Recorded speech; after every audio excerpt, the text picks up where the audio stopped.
இந்த வீடியோவில் என்ன பார்க்க போகிறோன்னா, எனக்கு வந்திருந்த 2.5 kg அதாவது 1/2 kg ஒயிட் ஃபாரஸ்ட் ஒரு கஸ்டமரும் 2 kg ஒயிட் ஃபாரஸ்ட் ஒரு கஸ்டமரும் கேட்டிருந்தாங்க. அதை பற்றி தான் இந்த வீடியோவில் பார்க்க போகிறோம். இந்த வீடியோ எடுத்தே கிட்டத்தட்ட 1 வீக் இருக்குங்க. ஏன்னா எனக்கு 2 பேபிஸ் இருக்காங்க. ஒரு பாப்பா ஸ்கூல் போகிறாங்க, யூகேஜி போகிறாங்க. இன்னொரு பாப்பா இப்போ தான் 3 months ஆகுது. ஏன்னா அவங்களே குழந்தையும் மேனேஜ் பண்ணிக்கிட்டு என்னால் வீடியோவும் எடிட் பண்ண முடியல. சரி இன்னமும் நாள் கடந்துகிட்டே போகக்கூடாதுன்னு தான் நான் இப்போ எடிட் பண்ணி போடலான்ட்டு அப்லோட் பண்ணிட்டேங்க. நான் 2.5 kgக்கான மொத்த பேட்டரியுமே ஒரே பேட்சில் ரெடி பண்ணிட்டேங்க. ரெடி பண்ணி 4 டின்னில் ஊற்றி வச்சுருந்தேன். ஏன்னா ஒரே டைமில் பேக் பண்ணி எடுத்துட்டோம்னா நம்மளுக்கு ஐசிங் பண்ணுறதுக்கு ரொம்ப ஈஸியாக இருக்கும். அதுக்காக தான் இப்போது அதில் இருக்க ஏர் பபிள்ஸ் எல்லாம் ஒரு டூத் பிக் வச்சு ரிமூவ் பண்ணிக்கிறேங்க. என்ன மாதிரி ஹோம் பேக்கர்ஸ்க்கு ஒரு டிப் சொல்கிறேங்க. கேக் ஜெல் யூஸ் பண்ணி இந்த பேட்டரை ரெடி பண்ணுறீங்கன்னா நல்லா டேப் பண்ணிக்கோங்க. நல்லா டேப் பண்ணால் மட்டும்தான் கேக் ரொம்ப ப்ளஃபியாக வரும். நீங்கள் கேக் ஜெல் யூஸ் பண்ணாமல் கேக் பண்ணுறீங்க அப்படின்னா ஜஸ்ட் அந்த ஏர் பபிள்ஸை ரிமூவ் பண்ணி விட்டால் மட்டும் போதுங்க. நீங்கள் டேப் பண்ணும்போது கேக் ரொம்ப ஹார்டாயிரும். இப்போது 10 minutes ப்ரீ ஹீட் பண்ண ஓடிஜியில் 35 minutes நான் பேக் பண்ணி எடுத்துக்கிறேன். ஒரு சில ஓடிஜியில் 40 minutes கூட ஆகுங்க. அதுக்கு தகுந்த மாதிரி நம்ம வச்சுக்கணும். க்ரீம் பீட் பண்ணிடலாம் அப்படிங்கிறப்போ பாப்பா எந்திரிச்சிட்டாங்க. அவங்க கூட கொஞ்ச நேரம் விளையாண்டுட்டு மறுபடியும் க்ரீம் பீட் பண்ண ஆரம்பிச்சிட்டேன். நான் வந்து சன் விப் க்ரீம் தாங்க யூஸ் பண்ணுறேன். அதில் வந்து சுகர் கரெக்டாக இருக்கும். அதனால் நான் சுகர் ஆட் பண்ணல. நீங்கள் ஒரு வேளை சில்வர் மார்க் பிராண்ட் யூஸ் பண்ணுறீங்கன்னா அதில் சுகர் லெவல் கம்மியாக தாங்க இருக்கும். அதில் பவுடர் பண்ண சுகரை 2-3 ஸ்பூன் ஆட் பண்ணிங்கன்னா கரெக்டாக இருக்கும். இப்போ பாருங்கள், பீட் பண்ண லைன் மாதிரி ஃபார்ம் ஆகுது. இந்த ஸ்டேஜில் நம்ம பீட்டரை ஆஃப் பண்ணிடணும். சப்போஸ் இன்னும் நீங்கள் எக்ஸ்ட்ரா பீட் பண்ணீங்க அப்படின்னா கேக் ஐசிங் பண்ணவே முடியாது. அப்படியே நீங்கள் ஐசிங் பண்ணி ஃப்ரிட்ஜில் ஸ்டோர் பண்ணாலுமே 1 மணி நேரம் 2 மணி நேரம் கழிச்சு கேக் ஃபுல்லாகவே கிராக் விழுந்துடும்.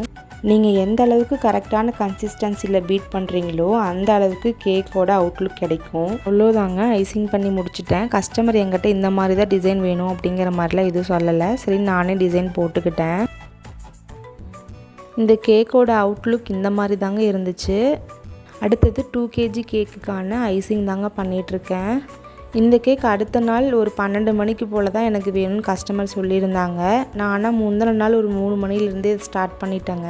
ஏன்னா குட்டி பாப்பாவையும் பார்த்துக்கணும். பெரிய பாப்பா ஸ்கூல்லேருந்து வந்தாங்கன்னா அவங்களுக்கு ஹோம்ஒர்க்கும் சொல்லிக் கொடுக்கணும். மறுபடியும் நான் அடுத்த நாள் காலையில் அவங்கள ஸ்கூலுக்கு அனுப்பவே டைம் கரெக்டாக இருக்குங்க. அதனால தான் எனக்கு முந்தின நாள் எனக்கு டைம் கிடைக்கும் போதெல்லாம் இந்த வேலையை பண்ணி வச்சுக்கிட்டேன். எனக்கு இந்த நாள் முழுசுமே ஒரே பரபரப்பாக தாங்க போச்சு. இந்த 2 கேக்கும் பண்ணி முடிச்சதுக்கப்புறம் தான் எனக்கு ஒரு டாஸ்கே கம்ப்ளீட் பண்ண மாதிரி இருந்துச்சு. இந்த கேக்கில் க்ரம் கோட் மட்டும் கொடுத்து ஃப்ரிட்ஜில் செட் பண்ண வச்சுட்டேன். 1/2 kg white forest cake bake பண்ணலான்னு எடுத்து வச்சுருந்தாங்க. அப்போ கேக் வந்து பாக்ஸை விட கொஞ்சம் டாலாக இருந்துச்சு.